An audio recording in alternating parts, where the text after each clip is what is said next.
मोदी का हिंदुत्व ओवैसी के साथ भर भर कर मुसलमान आ रहा। अब बंगाल में ममता बनर्जी के साथ खेला होगा। बीएमसी चुनाव के नतीजों ने बंगाल में ममता बनर्जी को टेंशन दे दी। बीजेपी के साथ हिंदू वोटों का एकजुट होना और ओवैसी के साथ भर भर कर मुसलमान पहुंचना, यह ममता बनर्जी के लिए बहुत तनाव वाली खबर है। ममता बनर्जी समझ नहीं पा रही कि वो अपने मुस्लिम तुष्टीकरण के एजेंडे का जो उन पर आरोप लगता है उस पर टिकी रहें या बिहार में इंडी की तरह एसआईआर के विरोध की राह पकड़ी। पाठशाला में अगला चैप्टर देखिए, मोदी का हिंदुत्व ओवैसी के साथ भर भर कर मुसलमान आ रहा। अब बंगाल में ममता बनर्जी के साथ खेला होगा क्या? कोर्ट में घिरी ममता तो बंगाल में अलग बवाल मच गया। अब मोदी बंगाल में ऐसा क्या करने वाले जो गेम चेंजर होगा क्या? अब इसका चैप्टर। बीएमसी चुनाव के नतीजों ने बंगाल में ममता बनर्जी को टेंशन दे दी। बीजेपी के साथ हिंदू वोटों का एकजुट होना और ओवैसी के साथ भर भर कर मुसलमान पहुंचना, यह ममता बनर्जी के लिए बहुत तनाव वाली खबर है। ममता बनर्जी समझ नहीं पा रही कि वो अपने मुस्लिम तुष्टीकरण के एजेंडे का जो उन पर आरोप लगता है उस पर टिकी रहें या बिहार में इंडी की तरह एसआईआर के विरोध की राह पकड़ी रहें या फिर हिंदुत्व के रथ पर सवार होकर पीएम मोदी को चुनौती दें। क्योंकि आप देखिए कि जब हिंदू वोट एकजुट हो रहा है तो मुंबई नगर निगम में 30 साल से चला आ रहा राज ठाकरे या माफ कीजिएगा ठाकरे परिवार का दबदबा खत्म हो रहा है। जिस दिल्ली में अरविंद केजरीवाल मान बैठे थे कि अरे हमको कौन शीश महल से निकाल पाएगा, हमारा किला कोई नहीं गिरा सकता, वहां 27 साल बाद पीएम मोदी ने बीजेपी की ऐसी वापसी करवाई कि अरविंद केजरीवाल खुद भी चुनाव हारकर दिल्ली से गायब हो गए, ऐसा लग रहा है। ऐसे में ममता बनर्जी को भी अब बंगाल में अपना किला हाथ से निकलता नजर आ रहा है और कंफ्यूजन में ममता बनर्जी मुस्लिम वोटों के साथ हिंदुत्व को भी साधने की डबल राह पर चल रही। इन सब के बीच बंगाल में पीएम मोदी ऐसा क्या करने वाले हैं जो गेम चेंजर होगा? बंगाल की पॉलिटिक्स में गजब बवाल मचा है, उसकी तस्वीर दिखाऊं उससे पहले एक झलक देखिए।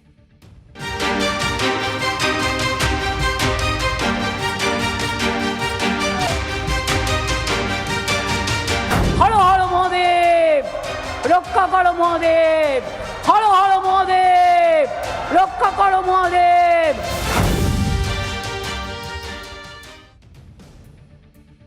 कभी जय श्री राम का नारा सुनकर एकदम से फायर हो जाने वाली ममता बनर्जी, दुर्गा पूजा जुलूस पर पाबंदी लगाने का आरोप झेलने वाली ममता बनर्जी आज महाकाल की शरण में है। भाई, सिलीगुड़ी में ममता बनर्जी ने आज साधु संतों की मौजूदगी में महाकाल मंदिर का शिलान्यास किया।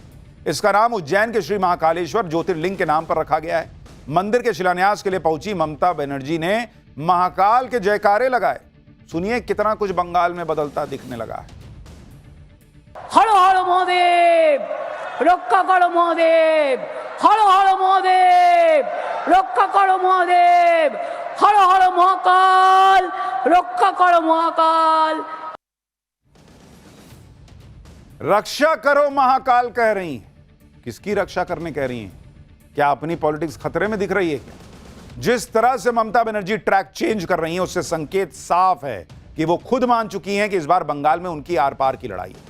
हिंदू वोट मोदी के लिए कंसोलिडेट हो रहा है और इसलिए आप देखिए कि एक तरफ आज ममता बनर्जी ने सिलीगुड़ी में 18 एकड़ जमीन पर बनने वाले महाकाल मंदिर का शिलान्यास किया। इससे पहले वो हिंदुओं के बड़े तीर्थ गंगा सागर में पुल बनाने का वादा कर चुकी हैं। 30 दिसंबर को ममता बनर्जी ने कोलकाता के न्यू टाउन में दुर्गा आंगन नाम के एक बड़े दुर्गा मंदिर की नींव रखी। इससे पहले वो मेदिनीपुर जिले के दीघा में जगन्नाथ मंदिर का उद्घाटन कर चुकी हैं। यानी जो ममता बनर्जी 3 बार से वहां बंगाल में राज चला रही हैं, उनको अचानक 2026 के चुनाव के पहले याद आ रहा कि यहां मंदिर, वहां मंदिर, यहां मंदिर, वहां मंदिर बना दो।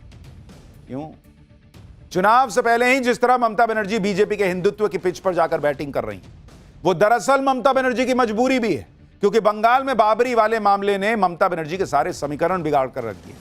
ऊपर से जिस तरह की धमक ओवैसी दिखा रहे हैं, पहले बिहार अब महाराष्ट्र में जिस तरह असदुद्दीन ओवैसी ने मुसलमान वोटर्स के बीच अपनी पैठ दिखा दी है, उससे ममता बनर्जी को यह टेंशन जरूर होगी कि कहीं बंगाल के चुनाव में मुसलमान ही खेला ना कर दें। क्योंकि बंगाल में अब तक यह रिकॉर्ड रहा है कि मुसलमान ममता बनर्जी के लिए एक तरफा वोट करता है।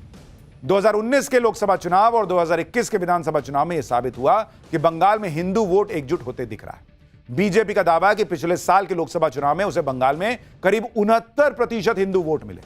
2024 के लोकसभा चुनाव में ममता बनर्जी को 5 हिंदुओं में से केवल 1 हिंदू का वोट मिला। यह बीजेपी का दावा है, यानी करीब 17% हिंदू वोट मिले। वहीं सीएसडीएस की रिपोर्ट के मुताबिक 2019 के लोकसभा चुनाव में बीजेपी को बंगाल में 57% हिंदू वोट मिले थे। 2014 में यह आंकड़ा 21% था। ऐसे में ममता बनर्जी मान चुकी हैं कि वो अब सिर्फ 27% मुस्लिम वोट बैंक के भरोसे पीएम मोदी को चुनौती शायद ही दे पाए। इसलिए ममता बनर्जी अब इस कंफ्यूजन में दिखती हैं कि वो अपने बिखरते मुस्लिम वोट बैंक को संभालें या फिर हिंदू वोट के पीछे जाएं। इस कंफ्यूजन के बीच सीएम ममता बनर्जी ने ईडी के मामले में ब्लंडर किया, और जब ममता बनर्जी ईडी के मामले में कोर्ट में घिरी तो बंगाल में अलग बवाल मचा हुआ है। इस बवाल के लिए बहाना बनाया गया चुनाव आयोग के एसआईआर को, जिसको लेकर बंगाल एक बार फिर सुलगने लगा है। मुर्शिदाबाद से लेकर उत्तर दिनाजपुर जिले तक हंगामा बरपा हुआ है। इस बवाल के बहाने अल्पसंख्यकों में डर फैलाने की कोशिश का आरोप लग रहा है। मुर्शिदाबाद के बेलडांगा से आई इस तस्वीर को देखिए। टायर जलाकर नेशनल हाईवे जाम कर दिया गया। आसमान में काले धुएं का गुबार उठता नजर आ रहा है। सड़कों पर ट्रकों की लंबी कतार खड़ी हो गई, जाम लग गया। बेलडांगा अकेला नहीं, उत्तर दिनाजपुर जिले के चाकुलिया में भी जमकर हंगामा बरपा है। यहां ब्लॉक डेवलपमेंट ऑफिसर यानी बीडीओ के दफ्तर में घुसकर जमकर तोड़फोड़ की गई, आगजनी की गई, अंदर रखे सरकारी रिकॉर्ड को नुकसान पहुंचाया गया। आरोप टीएमसी के कार्यकर्ताओं पर लग रहा है। इससे पहले मुर्शिदाबाद के फरक्का में बीडीओ दफ्तर में तोड़फोड़ हुई थी। बवाल का आरोप यहां भी टीएमसी के कार्यकर्ताओं पर है जो एसआईआर का विरोध कर रहे हैं। फरक्का में हुए बवाल का अगुवाई तो खुद ममता बनर्जी के विधायक मनीरुल इस्लाम ने किया और एसआईआर में राम और रहीम को लेकर विवादास्पद बयान दिया। मनीरुल इस्लाम ने आरोप लगाया कि एसआईआर में लगे लोग नाम देखकर कागज मांग रहे हैं और मुसलमान को जानबूझकर टारगेट कर रहे हैं। सुनिए इनको। রামের যখন নাম শুনছে তখন উনি বলছেন আপনার কিছু লাগবে না, আর রহিমের যখন নাম শুনছে তখন 14 গোষ্ঠীর ওর খতিয়ান চাইছে। बंगाल में हो रहे इस बवाल को लेकर भी ममता बनर्जी नया एंगल देने में जुट गई। ममता बनर्जी ने इस बवाल को एसआईआर और दूसरे राज्यों में बंगाल के प्रवासी मजदूरों पर हमले का गुस्सा बताया। ममता बनर्जी मुर्शिदाबाद और बेलडांगा में हुए प्रदर्शन पर कह रही हैं कि अल्पसंख्यक समुदाय का गुस्सा जायज है। आगे ममता बनर्जी ने कहा कि यह प्रदर्शन प्रवासी मजदूरों के खिलाफ बीजेपी शासित राज्यों में हिंसा की बार बार होने वाली घटनाओं के कारण हुआ। एसआईआर के दौरान जो देखने को मिल रहा है वो इसलिए क्योंकि लोगों का गुस्सा है, उन्हें परेशान किया जा रहा है। सोच रहे हैं आप, आगजनी हो रही है, तोड़फोड़ हो रही है और सीएम करेगा, गुस्सा है तो क्या ही करेगा। ममता बनर्जी ने तो सीधे सीधे ऐलान कर दिया कि आने वाले दिनों में यह बवाल और तेज होगा। सुनिए एक बार उनको। I am dedicated of the people, by the people, for the people. আমি ডেডিকেটেড ফর দ্য পিপল। মানুষের সাথে ছিলাম, আছি, থাকবো এবং মানুষের জন্য লড়াই জারি থাকবে। গণতন্ত্রকে প্রতিষ্ঠা করার জন্য, অন্যায়ের বিরুদ্ধে, অত্যাচারের বিরুদ্ধে, স্বৈরাচারীর বিরুদ্ধে, অটোক্রেসির বিরুদ্ধে ডেমোক্রেসি রক্ষা করার জন্য এই লড়াই চলছে এবং চলবে। আগামী দিন আরো জোরদার হবে।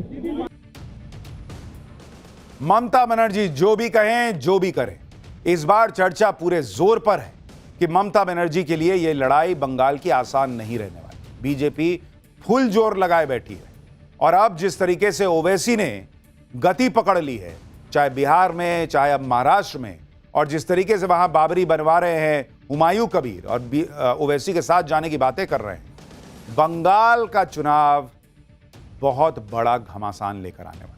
चुनाव आते जा रहे हैं, चुनाव जाते जा रहे हैं, लेकिन नरेंद्र मोदी का मैजिक ऐसा है कि जाने का नाम ही नहीं ले रहा बॉस। लोकसभा हो, विधानसभा चुनाव हो या फिर लोकल बॉडी, मोदी के राज में बीजेपी नए नए इतिहास रच रही है। और अब बीएमसी और महाराष्ट्र के निकाय चुनाव में भी टीम मोदी ने गर्दा उड़ाकर रख दिया। आज इन नतीजों को कायदे से आपको समझाऊंगा, लेकिन पहले यह देखिए कि मोदी ने कितना बड़ा चमत्कार टाइप कर दिया है। क्योंकि इस देश में राजनीति में नरेंद्र मोदी वो चेंज लेकर आ गए हैं कि दूर दूर तक कोई चैलेंजर ही नहीं रह गया। जो लोग जाति की राजनीति करते थे या फिर भाषा क्षेत्रवाद की पॉलिटिक्स करते थे, उन सबको नरेंद्र मोदी ने पहले बिहार के चुनाव में और आज महाराष्ट्र के निकाय चुनाव के नतीजों से क्लियर कट मैसेज दे दिया कि हिंदू नहीं बटेगा बॉस। नरेंद्र मोदी ने पिछले 11 साल में हिंदुओं को जोड़ने का जो प्रयास किया, उसका नतीजा है कि आज की डेट में हिंदू जाति के नाम पर नहीं बिखर रहा। और इसका नतीजा आप देखिए कि बिहार में बीजेपी की मैसिव जीत हुई, जाति कार्ड चला ही नहीं बाकियों का वहां। भाषा के नाम पर हिंदू नहीं टूट रहा, यह नरेंद्र मोदी ने करके दिखा दिया। और इसीलिए आप देखिए कि महाराष्ट्र में क्या हो रहा है, क्षेत्रवाद के नाम पर हिंदू नहीं बट रहा है। और इसीलिए बीएमसी के चुनाव में आप देख लीजिए कि मराठी नॉन मराठी कितना लड़ाते रह गए लोग, लात मार देंगे, रसमलाई, क्या क्या कहते रह गए। लेकिन खुद मराठी मानुष ने कह दिया भाई कि ये सब नहीं चाहिए हमको, क्या कर रहे हो, हटाओ। यानी हिंदू की पहचान हिंदू रहे, ना वो जाति में बटे, ना भाषा में, ना वो क्षेत्रवाद में बट जाए। ये नरेंद्र मोदी ने जो प्रयास किया है उसके कुछ रिजल्ट दिख रहे हैं। आप देखिए कि आज महाराष्ट्र के शहरी निकाय चुनाव के नतीजे आए। इसमें मोदी और हिंदुत्व की ऐसी आंधी आई बॉस कि इंडी वाले जड़ समेत उड़ गए। जिन उद्धव ठाकरे और राज ठाकरे की मुंबई में धाक होती थी, वो धाक मोदी ने राख कर दी। मोदी और हिंदुत्व की शक्ति के सामने पवार परिवार की सारी पावर धरी की धरी रह गई। पूरा इंडी फ्यूज हो रखा है। महाराष्ट्र में जिन 29 कारपोरेशन के आज रिजल्ट आए, उनमें से 20 से ज्यादा जगहों पर बीजेपी गठबंधन जीता है। मुंबई की बीएमसी में बीजेपी गठबंधन को बड़ी जीत मिलती दिख रही है। पहली बार मुंबई में बीजेपी का मेयर बनने का रास्ता साफ होता दिख रहा है। नरेंद्र मोदी के लिए इस साल का पहला चुनाव था बॉस, और पहले ही चुनाव में उन्होंने ऐसा धमाका किया जिसकी गूंज पूरे देश में सुनाई दे रही है। हालांकि सबसे ज्यादा चर्चा बीएमसी की है, लेकिन नागपुर में, ठाणे में, मुस्लिम बहुल इलाकों में क्या क्या हुआ है आज आपको देखना चाहिए। यह पूरे महाराष्ट्र की पिक्चर है, सिर्फ बीएमसी की बात नहीं है। क्योंकि यह भले ही महाराष्ट्र का लोकल चुनाव था, लेकिन इस चुनावी जीत से यह क्लियर कट दिख गया कि लोकल हो या नेशनल, किसी भी लेवल पर नरेंद्र मोदी से इंडी वाले पार नहीं पा रहे। आप देखिए कि उद्धव ठाकरे और राज ठाकरे साथ आकर भी नरेंद्र मोदी को नहीं रोक पाए। शरद पवार, अजीत पवार मिलकर भी नरेंद्र मोदी का कुछ नहीं बिगाड़ पाए।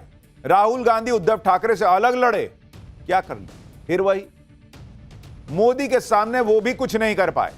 आज आपको बताऊंगा कि उन राज ठाकरे का क्या हुआ जो उत्तर भारतीयों को लात मारने की बात कर रहे थे, जिनके गुंडे हिंदी बोलने वाले को पीट रहे थे, जो दक्षिण भारतीयों की पुंगी बजाने की बात कर रहे थे, जो अन्ना मलाई को रसमलाई कह रहे थे, जो मंच से गाली दे रहे थे। आज वही राज ठाकरे सन्नाटे में हैं। उनकी पॉलिटिक्स का पैकअप हो गया बॉस। उद्धव ठाकरे का किला नरेंद्र और देवेंद्र की जोड़ी ने ढहा दिया। लोगों को क्यों कंगना रनौत याद आने लगी हैं। महाराष्ट्र के चुनावी नतीजों में सबसे ज्यादा तनाव इंडी गठबंधन को ओवैसी ने कैसे दे दिया है।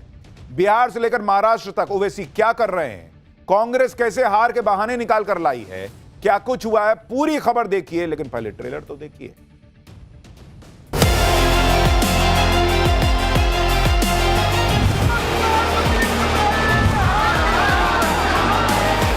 आमचा जो विचारांचा आत्मा आहे हा हिंदुत्ववाद आहे।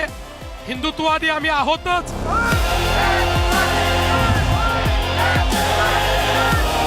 संजय राउत जी, मुझे लगता है शिवसेना उबाटा को, जो श्रद्धेय बाला साहब ठाकरे जी की विरासत का होने का दावा करती थी, उसे इंट्रोस्पेक्शन की जरूरत है।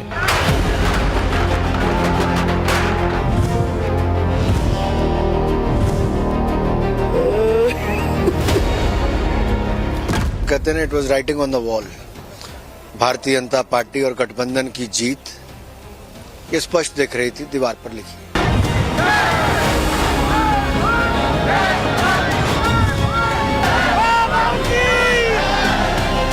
दूसरी बात, ईवीएम मशीन बार बार बंद होती रही बहुत से प्रभागों में। जहां राष्ट्रवादी कांग्रेस को बटन दबाया गया है, वहां कमल के ऊपर लाइट ऑन हो। The biggest loser will be Raj Thakre.